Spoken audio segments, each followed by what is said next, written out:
പരിശുദ്ധ അമ്മയ്ക്കും തിരുക്കുമാരനും സ്തുതിയായിരിക്കട്ടെ. എൻ്റെ പേര് ഷാൻഡി ജോണി. ഇതെൻ്റെ ഹസ്ബൻഡ്, ഇതെൻ്റെ മകൻ, ഇതെൻ്റെ അമ്മയാണ്. ഞാൻ ആദ്യമായിട്ട് കൃപാസനത്തെക്കുറിച്ച് അറിയുന്നത് എൻ്റെ ബ്രദർ വഴിയാണ്. കല്യാണം കഴിഞ്ഞ് ഉടനെ തന്നെ കൺസീവ് ആയിരുന്നു. പിന്നെ അത് 3 മാസം കഴിഞ്ഞപ്പോഴാണ് അറിഞ്ഞത് കുഞ്ഞിന് ഹാർട്ട് ബീറ്റ് ഇല്ല, അതുകൊണ്ട് ഡിഹാൻസ് ചെയ്ത് കളയണമെന്ന് പറഞ്ഞത്. പിന്നീട് ആ കുഞ്ഞിനെ അബോർട്ട് ചെയ്തതിന് ശേഷം ഭയങ്കര സങ്കടമൊക്കെ ആയിരുന്നു. പിന്നെ കുറച്ച് 2-3 മാസം കഴിഞ്ഞപ്പോൾ തന്നെ ഉടനെ തന്നെ ഞാൻ വീണ്ടും കൺസീവായി. പിന്നെ ഡോക്ടേഴ്സ് പറഞ്ഞു റെസ്റ്റ് വേണം. ആ സമയത്തൊക്കെ ഭയങ്കര ടെൻഷനും കാര്യങ്ങളായിരുന്നു. ഇനി ഉണ്ടാവുന്ന കുട്ടിക്ക് എന്തെങ്കിലും പ്രോബ്ലം ഉണ്ടാവോ. അപ്പോൾ എൻ്റെ ബ്രദർ പറഞ്ഞു, നീ ഒന്നും കൊണ്ട് പേടിക്കണ്ട, ഞാൻ ഉടമ്പടിയിൽ നിയോഗമായിട്ട് വെച്ചിട്ടുണ്ട്. എന്നോട് പറഞ്ഞു പ്രത്യക്ഷീകരണ പ്രാർത്ഥന ഡെയിലി നീ മുടങ്ങാതെ പ്രാർത്ഥിക്കണം എന്നൊക്കെ പറഞ്ഞു. അങ്ങനെ ഞാൻ ഡെയിലി എല്ലാ ദിവസവും പ്രത്യക്ഷീകരണ പ്രാർത്ഥനയും വിശ്വാസ പ്രമാണമൊക്കെ ചെല്ലും. പിന്നെ ഞാൻ ഓരോ വട്ടം സ്കാനിങ്ങിന് പോകുമ്പോഴും ഞാൻ പ്രത്യക്ഷീകരണ പ്രാർത്ഥന ചെല്ലിയിട്ടാണ് ഞാൻ സ്കാനിങ് റൂമിലോട്ട് കയറുള്ളൂ. പക്ഷേ സ്കാനിങ്ങിലൊന്നും യാതൊരു കുഴപ്പമില്ലാതെ അമ്മ മാതാവ് കാത്ത് സംരക്ഷിച്ചു. പിന്നീട് എനിക്ക് 8 മന്തൊക്കെ ആയപ്പോഴേക്കും എനിക്ക് ഫ്ലൂയിഡ് ലീക്കായി ഹോസ്പിറ്റലിൽ അഡ്മിറ്റ് ആവേണ്ടി വന്നു. അപ്പോൾ ആ ടൈമിൽ തൈലം പൂശി എൻ്റെ വയറ്റത്ത് കുരിശ് വരച്ച് അതിനുശേഷം എനിക്ക് നോർമൽ ഡെലിവറി നൽകി, എനിക്ക് ആരോഗ്യമുള്ള ഒരു കുഞ്ഞിനെ നൽകി അനുഗ്രഹിച്ചു. അതിനുശേഷം ഞാൻ ആദ്യമായിട്ട് ഓൺലൈനിൽ ഉടമ്പടി എടുത്തായിരുന്നു. പക്ഷേ എനിക്ക് ഉടമ്പടി വസ്തുക്കളൊന്നും ഇല്ലാത്തതുകൊണ്ട് എനിക്കത് കംപ്ലീറ്റ് ആക്കാൻ പറ്റിയില്ല. പ്രത്യക്ഷീകരണ പ്രാർത്ഥന ചെല്ലുമായിരുന്നു. പിന്നീട് ഞാൻ ഇവിടെ വന്ന് തീർത്ഥാടന ഉടമ്പടി എടുത്തായിരുന്നു. 2023 ജൂണിൽ ഞാൻ വന്ന് ഇവിടെ തീർത്ഥാടന ഉടമ്പടി എടുത്തായിരുന്നു. ആ ടൈമിൽ ഫസ്റ്റത്തെ എൻ്റെ നിയോഗം എന്ന് പറയുന്നത് എനിക്ക് പുറത്തേക്ക് പോകാൻ വേണ്ടി UK IELTS സ്കോർ ലഭിക്കണം, റിക്വയർഡ് സ്കോർ ലഭിക്കണമെന്നായിരുന്നു. അത് റീഡിങ്ങിന് എനിക്ക് ഭയങ്കര ബുദ്ധിമുട്ടും കാര്യങ്ങളൊക്കെ ആയിരുന്നു. കാരണം എനിക്ക് റീഡിങ് ഒട്ടും താല്പര്യമില്ലാത്ത സബ്ജക്റ്റായിരുന്നു. പക്ഷേ അതിനുശേഷം ഞാൻ മാതാവിനോട് ഞാൻ പറഞ്ഞ് പ്രാർത്ഥിച്ചു, മാതാവ് എനിക്ക് പോകാനുള്ള ഒരു റിക്വയർഡ് സ്കോർ എനിക്ക് തന്ന് അനുഗ്രഹിക്കണമെന്നായിരുന്നു. പക്ഷെ അതിന് റിസൾട്ട് വന്ന ടൈമിൽ എനിക്ക് കറക്റ്റ് പോകാനുള്ളൊരു റിക്വയർഡ് സ്കോർ മാതാവ് എനിക്ക് നൽകി അനുഗ്രഹിച്ചു. പിന്നീട് കുറച്ച് കഴിഞ്ഞ് എൻ്റെ ഉടമ്പടി പകുതിയായപ്പോൾ എനിക്ക് അത് കംപ്ലീറ്റ് ആക്കാൻ പറ്റിയില്ല, അത് ഉഴപ്പിപ്പോയി. പിന്നീട് എനിക്ക് ഫുള്ളും അങ്ങോട്ട് തടസ്സമായിരുന്നു. കാര്യങ്ങളൊന്നും മുന്നോട്ട് പോകണ്ടായിരുന്നില്ല. കാരണം എൻ്റെ കൂടെ നാട്ടിൽ കെയററായിട്ടായിരുന്നു പോകാനായിട്ട് ഞാൻ ആഗ്രഹിച്ചത്. ആ കോഴ്സ് ചെയ്ത സമയത്ത് അവിടെ ഉണ്ടായിരുന്ന ഫ്രണ്ട്സൊക്കെ അവിടെ എത്തി, അവർക്ക് അവിടെ ജോലിയും കിട്ടി, എല്ലാം കിട്ടി. കാരണം എനിക്ക് ഫസ്റ്റ് അറ്റംപ്റ്റിൽ തന്നെ IELTS സ്കോറും ലഭിച്ചു. എനിക്കൊന്നും പോകാനും പറ്റിയില്ല, തടസ്സങ്ങളായിരുന്നു. പിന്നീട് ഒരു 1.5 വർഷം എടുത്തു എനിക്ക് UK പോകാനായിട്ടൊരു അവസരം കിട്ടിയത്. കാരണം പിന്നീട് വന്ന് ഞാൻ 2024 ജൂലൈയിൽ വന്ന് വീണ്ടും ഞാൻ ഉടമ്പടി പുതുക്കി.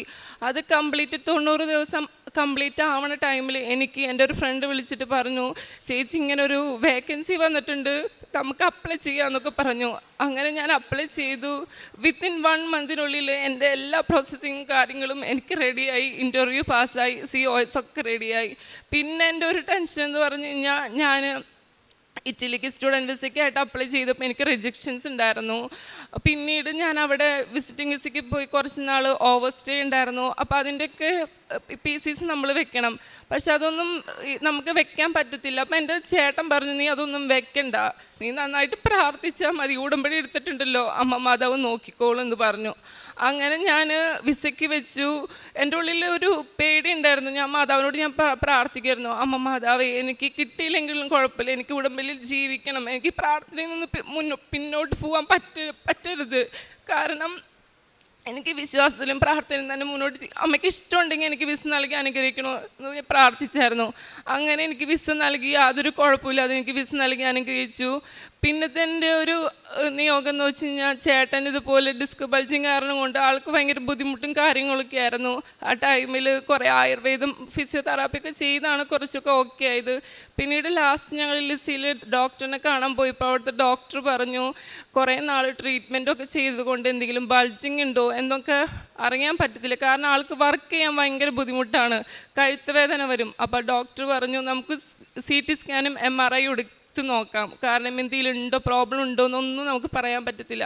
ആ ടൈമിൽ തൊട്ട് മുമ്പിൽ ഡോക്ടറിനെ കൺസൾട്ട് ചെയ്യുന്ന ടൈമിലൊക്കെ ഓരോരുത്തർക്ക് സർജറി അങ്ങനെയൊക്കെ പറയുമ്പോൾ എൻ്റെ ഉള്ളിൽ ഭയങ്കര ടെൻഷനായിരുന്നു. കാരണം എൻ്റെ ലൈഫിൽ ഞാൻ ആദ്യമായിട്ട് എനിക്കൊന്നിനും സങ്കടപ്പെടേണ്ടി വന്നിട്ടില്ല. ആദ്യമായിട്ടാണ് ഞാൻ എൻ്റെ ഉള്ളിൽ തമ്പുരാൻ്റെ മുമ്പിൽ ഞാൻ മുട്ടുത്തി പ്രാർത്ഥിച്ചത്.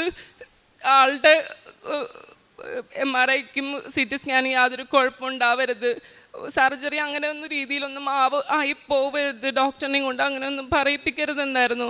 പക്ഷെ റിപ്പോർട്ട് വന്നപ്പോൾ ഡോക്ടർ പറഞ്ഞു ഇത് നോർമലി IT പ്രൊഫഷണൽസിന് എല്ലാവർക്കും വരുന്ന ഒരു ഡിസ്ക് ബൾജിങ് ആണ്, അത് റെസ്റ്റ് എടുത്താൽ മാറാവുന്ന ഒരു കേസുള്ളൂ, അത് നീ നന്നായിട്ട് റെസ്റ്റ് എടുക്കുക, അത് പതുക്കെ മാറത്തുള്ളൂ ഇങ്ങനത്തെ ഒരു കേസ് ആയതുകൊണ്ട്.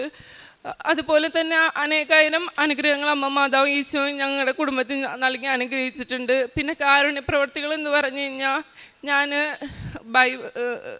ഞങ്ങളുടെ അടുത്ത ഒരു ഓൾഡ് ഏജ് ഹോം ഉണ്ടായിരുന്നു, അവിടെ പോയി അമ്മമാരെ കുളിപ്പിക്കുമായിരുന്നു. പിന്നീട്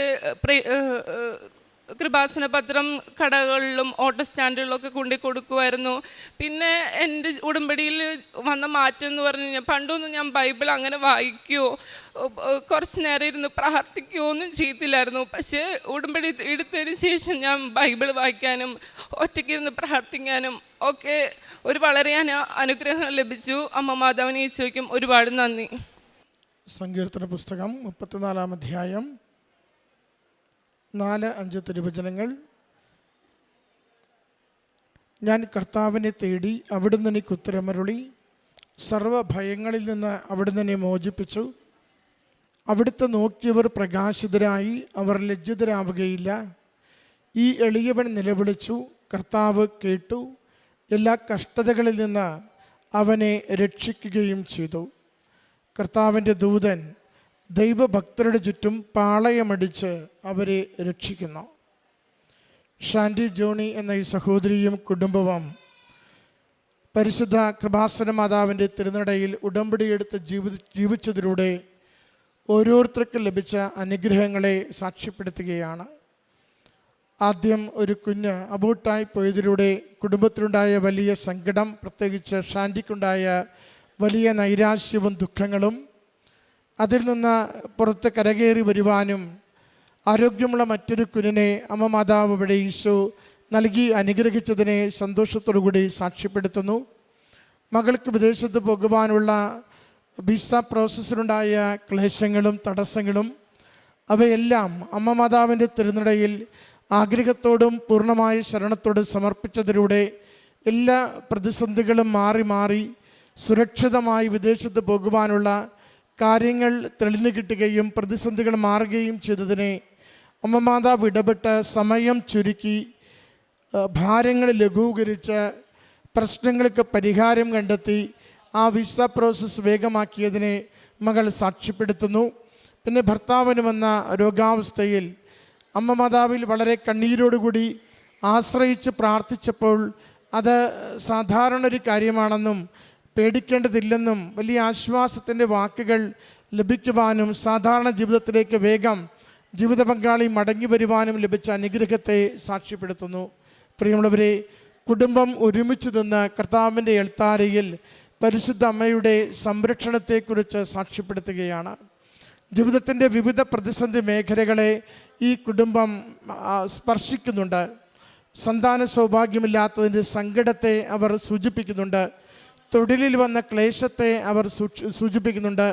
ആരോഗ്യത്തിൽ വരുന്ന രോഗാവസ്ഥയെ അവർ സൂചിപ്പിക്കുന്നുണ്ട്.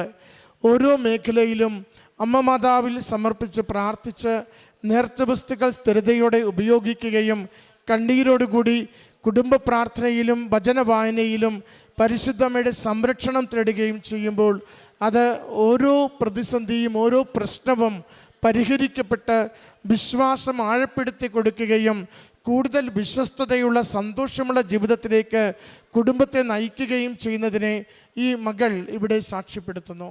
ഈ കുടുംബത്തിന് ലഭിച്ച എല്ലാ അനുഗ്രഹങ്ങളെയും നന്ദിയോടെ ഓർത്തുകൊണ്ട് കരഘോഷത്തോടുകൂടി അമ്മ മാതാവിനും തിരുക്കുമാരനും സമർപ്പിക്കാം. അത്യപൂർവ ദൈവാനുഭവങ്ങൾ ഇനി നിങ്ങൾക്കും സ്വന്തം. ഈ യൂട്യൂബ് ചാനൽ ഇതുവരെ സബ്സ്ക്രൈബ് ചെയ്തിട്ടില്ലെങ്കിൽ ഇപ്പോൾ തന്നെ സബ്സ്ക്രൈബ് ചെയ്യുക. ഈ വീഡിയോ ഇപ്പോൾ തന്നെ നിങ്ങളുടെ സുഹൃത്തുക്കൾക്ക് ഷെയർ ചെയ്തുകൊണ്ട് കർത്താവിൻ്റെ പ്രേക്ഷിതരാകുക.